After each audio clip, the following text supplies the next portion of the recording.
Good day everyone, my name is Lou Anthony Jasper at ngayong araw ay tatalakayin naman natin ang isang mahalagang konsepto sa psychological research at data analysis, ang interquartile range o IQR. Sa psychology, madalas tayong nag-analyze ng data mula sa surveys, scales at experiment. Kaya mahalagang marunong tayo mag-measure ng variability ng ating data. Isa sa pinaka-importanting measure na hindi madaling maapektuhan ng outliers ay ang IQR.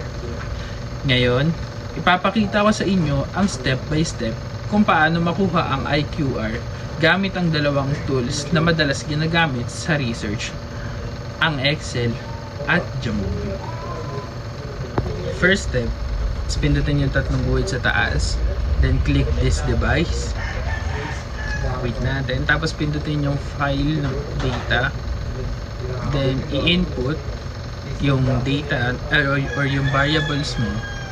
Tapos sa data variable, itatype mo yung scores, then click the explorations and descriptives.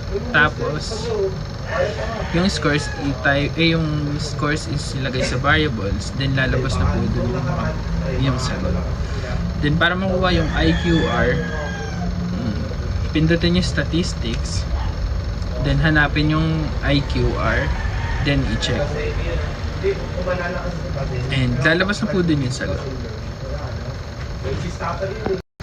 Sa psychology research, ginagamit ito upang ma-visualize ang distribution ng variables tulad ng depression scores, attitude, measurements, o cognitive performance. Interpretation. If IQR is equal to 14, ibig sabihin, ang gitnang kalahati ng participant ay may score na magkakaiba ng 14 units. If high IQR is equal to malawak na variability, may malaking pagkakaiba sa behavior or response ng participant. If low IQR naman is equal to mas consistent ang response. Karamihan ay may halos magkakaparehong level ng trait or behavior. Mahalaga ito malaman kung reliable ang sample at paano ito i-interpret ang psychology constructions.